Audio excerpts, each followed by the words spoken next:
5 months after the Road to World Cup introduced soccer fans to the next-gen possibilities of the most popular sport on the planet, EA takes their FIFA license for another tour on the Xbox 360. This time, they've smoothed out the gameplay, beefed out the roster, and delivered one of the best 360 sports titles yet.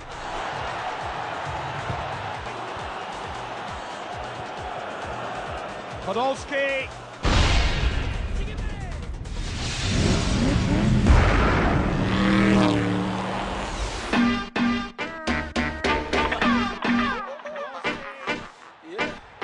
Hardcore soccer fans typically prefer the Winning 11 series when it comes to the technicality of the game.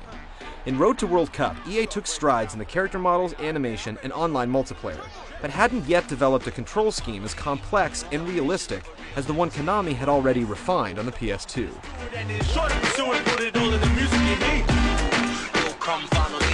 While the button layout in FIFA is almost exactly the same as it was in the previous 360 release, the commands are smoother and more responsive.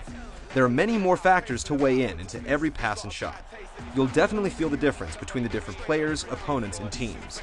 And since the pace of each match is really fast, you have to constantly be thinking about exactly where the ball needs to be. Can he score? Goal! But those specifically waiting for the new release, that never played Road to World Cup, will want to reference the controls menu before going for the goal. There is a heavy learning curve, and losing control of your team is really frustrating.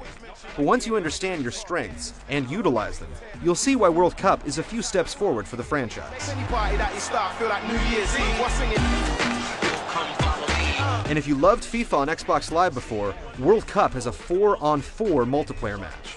That's a chaotic online experience, whether you're a soccer fan or not, and it really glorifies the series' move to focus on the biggest event in soccer. Unfortunately, you can't play an official World Cup match online or set up a tournament. This is disappointing considering the game's namesake, and the first thing EA will need to address next year. Passes it, go!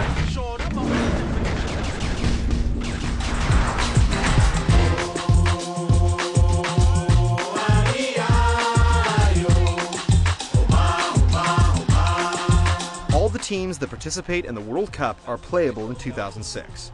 This is not only gratifying due to the recognizable character models and jersey colors, but the skill level of each player as well. Each country's abilities stack up realistically against each other. The AI on both sides of the field clearly understands how to play soccer. Team members and opponents will take advantage of opportunities as they open up, and it's both a challenge and a pleasure to see them adapt, defend, and attack. The visuals still aren't perfect, but with improved graphics over the first 360 FIFA, it's still the best-looking soccer game available. That said, the character models can seem a little fake and rigid due to the hard lighting, and the cinemas suffer from random glitches. And here are the thoughts of Andy Townsend. But the animation during gameplay is noticeably smoother. The player reactions blend together better, which adds a much-needed polish to the character movement. And the bugs that still exist, while distracting and disappointing at times, never take anything away from the solid control and the frantically fun gameplay.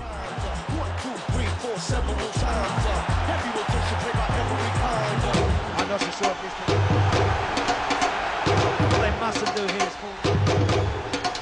FIFA World Cup 2006 is the best-looking soccer game you can buy, the most developed soccer game on the 360, and maybe one of the most entertaining soccer games ever made.